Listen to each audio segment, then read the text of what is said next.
할렐루야. 오늘 이 시간은 교회 안에 드러나는 양신 역사에 대한 바른 이해, 이 말씀을 좀 드리고 싶습니다. 여러분, 우리 주변에 신앙생활을 같이 하면서도 그 교회 안에 저 영적으로 좀 흐리신 분들이 있죠. 찾아오시는 분들도 그런 분들을 참 종종 만납니다. 그것이 사실은 우리의 신앙의 모습이에요. 양신 역사란 그 안에 하나님의 영도 거하고 계시지만은 또 다른 악한 영도 그 속에 자리 잡고 있어 가지고요. 어떤 상황이 되어지면은요. 그 영이 흐려져서 좀 이상한 모습을 드러냅니다. 그래서 이 교회 안에 내가 어떠한 환상을 봤다. 때로는 성령의 음성을 들었다. 예언 기도를 한다. 이런 분들이 그 영이 바르지 못하게 되어지면은요. 오히려 교회에 덕을 세우지 못하고 교회에 해를 끼치는 일들이 많이 있다 보니까요. 사실상 한국 교회의 거의 대부분은 이 하나님에 대한 그 이 성령의 그 어떤 이런 환상이라든지 하나님의 음성이라든지 또 예언의 은사라든지 이런 것들을 이렇게 지금 허용하지 않고 있습니다. 왜냐하면 그걸 허용하게 되어지면 교회가 너무 어지러워지기 때문에 그런 거예요. 그 목회자가 그런 문제로 인해서 교회가 큰 혼란스러워지고 어지러워지는 일들을 겪어봤고 또 목회자들 세계에서 그런 것들을 많이 듣다 보니까 그냥 공식적으로 인정을 하지 않는 거죠. 그것이 사실은 한국 교회의 실상입니다. 그런데 우리가 이게 다 어디서 와지는 거냐면요. 교회 안에 이 잘못된 양신 역사로 인하여 드러나는 영적인 실상이죠. 몇 가지 예를 들어 보겠습니다. 제가 이렇게 목회 사역을 쭉 해오면서 상담할 때 기억나는 한 사모님이 있어요. 이 사모님이 이 보증금 1,000만 원에 월세 60만 원인가 하는 그 교회를 이렇게 지금 개척교회를 하고 계셨는데 어느 날 기도하다가 하나님의 음성을 들었다고 하십니다. 바로 자기 교회 바로 앞에 있는 건물이 매매로 나왔는데 그 10억이 넘는 그 건물이 나왔는데 하나님께서 그 건물을 너에게 주겠다 하는 음성을 들었대요. 그러니까 본인이 보증금 1,000만 원밖에 없지만은 너무나 확실한 생각이 들어서 그 집주인을 찾아가서 바로 내가 앞에 있는 그 건물을 하나님이 주신다고 해서 살려고 하니까 보증금 그 들어가 있는 돈을 좀 빼주셔서 그 건물의 계약금으로 쓸 수 있도록 해주시겠어요 했더니 그 주인이 착한 주인인가 봐요. 그렇게 해주겠다고 해서 이 사모님이 바로 그 돈을 받아서 앞에 있는 건물을 이렇게 계약금으로 주고 그리고 또 이제 검증을 좀 하기 위해서 저희를 이렇게 찾아오신 기억이 있습니다. 했더니 저희가 바라볼 때 사모님이 아직 그 믿음의 그릇이 거기까지 그 건물을 얻을 수 있는 믿음의 그릇이 안 되어져 계시더라고요. 참 그런 것이 안타까운데 악한 영의 속삭임에 넘어지신 거죠. 그래서 사모님 포기하셔야 되겠습니다. 그렇게 말씀을 드렸고 사모님이 그런 그 하나님의 음성인 줄 알았지만은 결국은 그 교회 보증금까지 다 띄고 참 어려운 모습으로 이렇게 되어진 것을 참 안타깝게 생각합니다. 또 한 목사님이 찾아오셨는데 어느 유명한 기도원에 가게 되어졌는데 그 기도원에 그 성령의 역사가 강한데 뭐 이런 얘기를 들었다는 거예요. 그러면서 본인에게도 도와달라고 하는 요청이 왔는데 내용인즉슨 그 기도원 앞에 건 산이 있는데 하나님께서 그 수만 평의 산을 이제 기도원에 주시겠다고 하는 그 원장님의 환상과 그 하나님의 음성을 이렇게 말씀하시더라고요. 그래서 하나님께서 그 땅을 살 수 있도록 7월 달에 저희에게 주겠다. 근데 그게 한 3, 4월에 목사님이 그 얘기를 하셨거든요. 그런데 저희가 기도해 봤더니 그 지역에 거하는 악한 영들이 얼마나 강한지 이 원장님이 그 원하는 대로 되어질 상황이 아니었어요. 그래서 목사님 도와주시더라도 지금 하지 마시고 7월 달까지 틀림없이 주신다고 그런 하나님의 음성을 들었으니까 그때까지 좀 기다려 보시죠. 저희가 볼 때는 그게 좀 어려울 것 같습니다. 이렇게 상담을 해드렸죠. 그런데 나중에 알고 봤더니 그 땅이 그 지역의 그 유명한 존중 땅이었어요.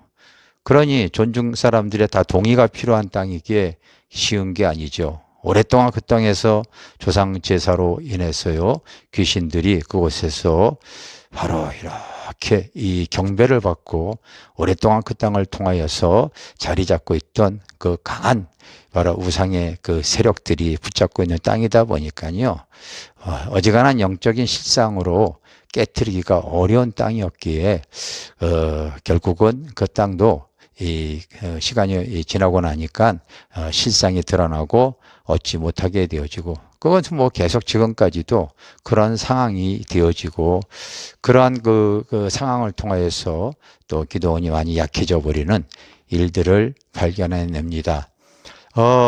내가 화곡동에서 목회할 때 한 이 집사님이 이렇게 등록을 하셨어요. 그런데 이 집사님이 조금 영적으로 흐린 거예요. 양신 역사가 있는 게 눈에 보입니다. 예를 들어서 그가 예배 시간에 이렇게 찬양을 하게 되어지면 그분은 옆에서 다른 분들이 얘기해요. 그 새로 등록하신 집사님이요, 찬양할 때 같은 찬양 부르지 않고 세상 노래 부르는 것 같아요. 금방 여러분 티가 나죠? 저녁에 우리가 기도회가 있습니다. 기도회가 이렇게 있을 때 그분이 기도하러 올 때 이상하게 그분은 저녁에 선글라스를 끼고 와요. 여러분, 선글라스는 밝은 햇볕을 가리기 위해서, 눈을 보호하기 위해서 쓰는 게 선글라스 아니겠습니까? 뭔가가 영적으로 이상한 모습이 드러나지요.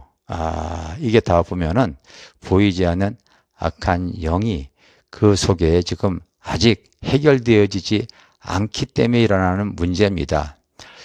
그분은 나중에 그 동네에 그 기독교 서점에 있는 사장님을 통하여 들었는데, 그분이 그 화곡동에 있는 교회 7군데 정도를 돌아다니면서 많은 교회들을 초토화시켰다고 그러더라고요. 그게 이제 양신 역사가 교회를 회파하기 위해서 그렇게 다니시는 분들도 있고, 참 이 별의별 분들이 많아요. 겉은 이렇게 직분들을 갖고 있지만 이 양신 역사로 인해서 교회가 공격을 당하고 어지러워지고 이런 부분들이 많이 있습니다. 그래서 이런 부분에 대해서 좀 검증을 하고 또 이길 수 있는 방법 한 몇 가지를 한번 체크해 보겠어요. 우리가 디모데후서 2장 10절인가 이렇게 보게 되어지면요, 2장 20절이죠. 20절에 보면은 바로 큰 집에는 바로 금그릇도 있고 은그릇도 있고 나무그릇, 질그릇 다 있다고 얘기하죠. 세상에서는 어떤 사람, 어떤 그릇 가치 있게 봅니까? 바로 금그릇, 은그릇에 대해서 가치를 부여하지 않아요. 저 사람 돈이 많아서, 저 사람 권력이 있어서, 저 사람 잘났기 때문에 가치를 부여합니다. 그런데 하나님은 교회에서는 그런 것을 가치 있게 가치를 부여해서는 안 되죠. 하나님은 어떤 사람을 가치 있게 여기냐면요, 깨끗한 그릇, 순결한 그릇을 하나님께서 가치 있게 여기시는 줄 믿습니다. 말씀과 기도로 거룩해지는 겁니다.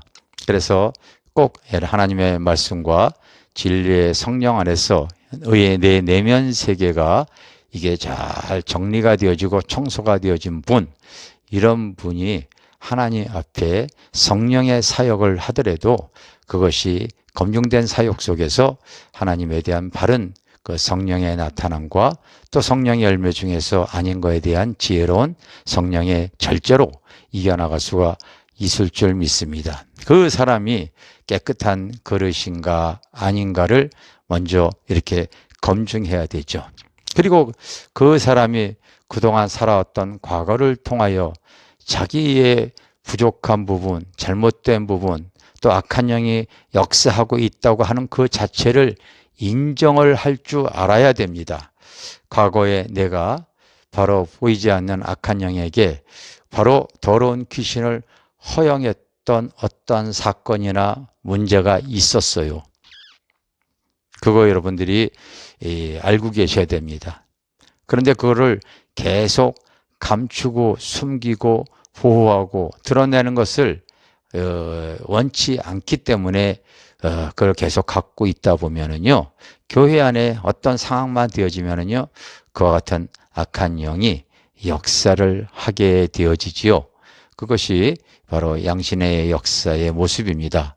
그래서 실제적으로 내가 과거에 어떤 음란의 중독에 빠져 있었다나 아니면은 순간순간 남의 것을 많이 빼앗는 도둑질하는 짓을 많이 했거나 의 어둠에 잡혀 있었던 삶, 이런 삶들이 분명 있었습니다. 동성애 짓을 했다든지 부끄러운 욕심에 치우쳐 있었다든지 그렇게 해서 악한 영이 내 안에 자리 잡고 허용되어져 있었던 것들을 이게 완전히 주님 안에 와서 축사되어지고 보혈의 피로 씻어지지 않은 가운데 신앙생활을 하게 되어지면 그것이 그 상황마다 드러나는 겁니다. 여러분 요한복음에 보게 되면은 현장에서 그 잡힌 간음하는 여인에 대한 사건 다 알고 있지 않습니까? 그 얼마나 부끄럽고 수치스럽겠어요. 그럼에도 불구하고 주님은 그걸 다 드러내요. 다 드러내요. 그런데 그곳에서 돌을 던져 치려고 했을 때에 그와 같은 상황에서 주님이 바로 이 땅바닥에다 글을 쓰죠. 무슨 글을 썼겠어요? 누구든지 이와 같은 죄를 짓지 않는 사람만 돌 던져봐라. 여러분 누구에게나 드러난 죄가 있고 드러나지 못한 죄가 다 있는 거예요. 그러면서 우리 주님이 그 사람들의 이름을 적었을 거예요. 아무도 그 여인에게 돌을 던지지 못했잖아요.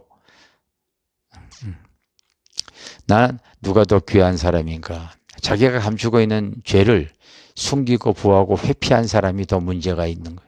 그런데 이 간음한 여인은 그 죄가 드러났지만은 주님 앞에 바로 그것을 회개하고 다시는 그 죄를 짓지 말라고 하는 주님 말씀에 순종하여 구원의 은혜를 이룬 것이 복되다고 여겨집니다.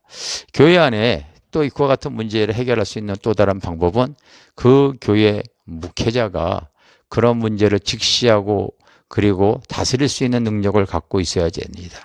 그래서 대부분의 한국교회에 많은 목회자들이 그 영적으로 뭐 환상이라든지 하나님의 음성이라든지 그 예언의 은사 이런 것들에 대해서 본인이 이거를 치리할 수 있는 능력이 없으면은 그걸 그냥 내려놓고 사역을 하시는 것도 지혜로운 방법이라고 여겨질 수 있습니다.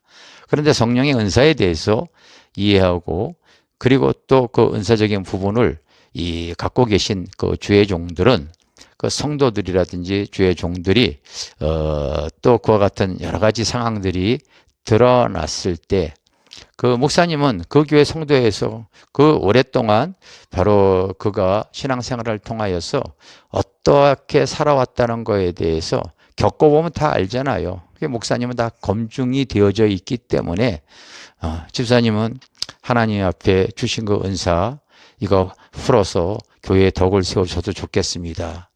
이렇게 또 주의 종에 의해서 검증을 받고 그리고 은사적인 부분을 이렇게 사용하시면은 그것이 또 목회자의 동의 속에서 또 힘을 얻을 수가 있는 거죠. 여러분 우리가 하나님의 일을 하기 위해서 사실은 성령의 역사도 필요한데 성령의 역사뿐만이 아니라 아직 정리되어지지 않은 과거의 어떤 아픔이나 눌림과 상처로 인해서 자리 잡고 있는 그 악한 영이 어떤 성도에게는 공존하고 있고 주의 종에게도 그런 것들이 공존되어져 있다는 것을 여러분 이거 인식하시고 깨끗하고 순결한 교회 여러분들이 추구해 나가시기를, 그런 성도가 되어지기를 주님 여러분을 축원합니다. 감사합니다.